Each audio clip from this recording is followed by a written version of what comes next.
ஓம் ஜெய் ஸ்ரீரமணாய. பகவான் ஸ்ரீ ரமண மகரிஷி பக்திஞான இயக்கத்தின் ஆன்மீக அன்பர்கள் அனைவர்களுக்கும் எங்களுடைய மனமார்ந்த இனிய காலை வணக்கம். இன்று ஏப்ரல் 5 சனிக்கிழமை. நாம் தியானிக்க இருக்கும் தலைப்பு ஆத்ம நாட்டம், அதாவது ஆத்ம விசாரம்.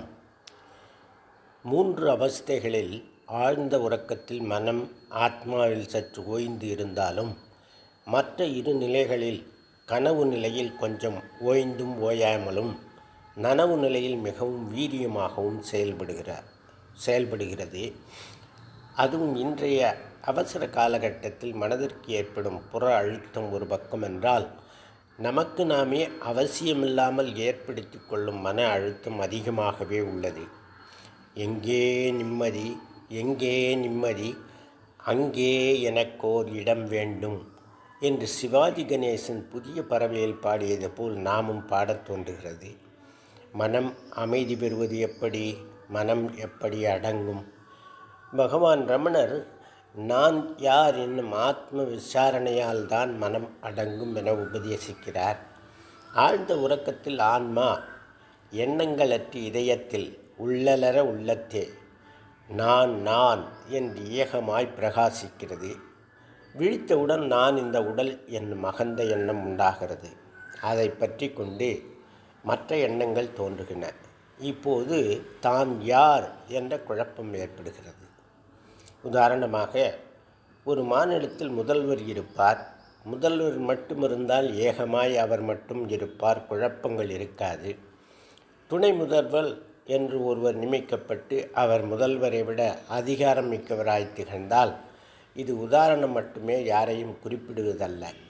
இதில் யார் முதல்வர் என்ற குழப்பம் மக்களுக்கு ஏற்பட்டுவிடும். இதுபோன்றே நான் என்னும் உணர்வு என்ன கூட்டத்தில் காணாமல் போய்விடுகிறது. திருவிழா கூட்டத்தில் தொலைந்து போன குழந்தையை, அதன் பெயரையும் அங்க அடையாளங்களையும் மைக்கில் சொல்லி குழந்தையை கண்டுபிடிப்பது போன்று, என்ன கூட்டத்தில் தொலைந்தது போன்று தோன்றும் ஆத்மாவை நாம் மறுபடியும் கண்டுகொள்வது. நான் என்பதே ஆத்மாவின் பெயர்.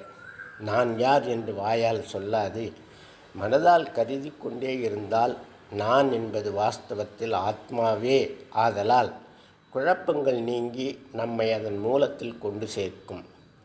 இவ்வாறு மனது எப்போதும் அதன் நாட்டத்தை தன்மை உணர்வின் மேல் வைத்திருப்பதற்குத்தான் ஆத்ம விசாரம் என்று பெயர். எஜமானி வீட்டில் வேலை பார்க்கும் வேலைக்காரி பல வேலைகள் செய்தாலும் அவளுடைய ஞாபகமெல்லாம் வீட்டில் உள்ள தன் குழந்தைகள் மேல்தான் இருக்கும். அந்த வேலைக்காரியின் ஞாபகம் போல் நாம் உலக காரியங்களில் ஈடுபட்டிருந்தாலும் நம் கவனம் நான் என்ற தன்மை உணர்வில் இருக்க வேண்டும். இவ்வாறு நான் நான் என்று கருதி கொண்டே இருந்தால் கூட ஒருவரை ஆத்மாவில் கொண்டு சேர்க்கும் என்று உபதேசிக்கிறார் பகவான். எனவேதான் ஆத்ம வித்தை அதி சுலபம் என்கிறார். நாம் சென்னையில் ஒரு நண்பர் வீட்டுக்கு போகிறோம் என்று வைத்து கொள்ளுங்கள். சென்னை நமக்கு புதுசு, தேடி கண்டுபிடிப்பது கஷ்டம். நம் ஊருக்கு திரும்பி நம் வீட்டை அடைவதில் என்ன சிரமம் இருக்க முடியும்? ஆத்மா நம் சொந்த வீடு, எனவே அதை அடைவது அதி சுலபம் என்கிறார். மனதின் உருவை மறவாது உசாவ மனமென ஒன்றில்லை உந்தி பெற யானாம் மனமெனல் உந்தி பெற. மனதின் உண்மை உருவம் நான் என்பதே.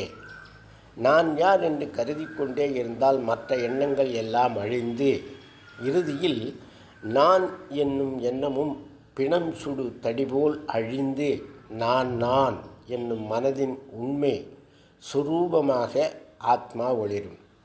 இதுவே ஆத்மாவை உணரும் நேர் மார்க்கமாகும். ஒரு சின்ன கதைப்பு. ஒரு ஞானி கடைவீதியில் ஒரு கறிக்கடையை கடந்து செல்லும்போது கறிக்கடைக்காரரும் வாடிக்கையாளரும் உரையாடுவதை கேட்டார். உங்கள் கடையில் உள்ள கறியில் நல்ல கறி 1 கிலோ கொடுங்கள் என்று வாடிக்கையாளர் கேட்டார். கடைக்காரர் கூறினார், என் கடையில் உள்ள கறிகள் அனைத்தும் நல்லவையே, நல்லவை அல்லாதது என்று எதுவும் இங்கே இல்லை என்றார். இந்த உரையாடலை கேட்ட ஞானி மெய்மறந்து எஸ்டசி வீதியில் நின்று விட்டார். உலகில் படைக்கப்பட்டவை எல்லாமே ஏதோ நல்ல காரியத்திற்காகத்தான் படைக்கப்பட்டுள்ளன. இது நல்லது, அது கெட்டது என்று பிரித்து பார்க்கக்கூடாது. அடிப்படையில் எல்லாவற்றிலும் ஏதோ ஒரு நன்மை இருக்கவே செய்யும். அடிப்படையில் எல்லா உயிர்களும் ஆத்மஸ்வரூபம் தானே. ஓம் தத் சத். நாளை வேறொரு தலைப்பில் தியானிக்கலாம் அன்பர்களே. வணக்கம், நன்றி.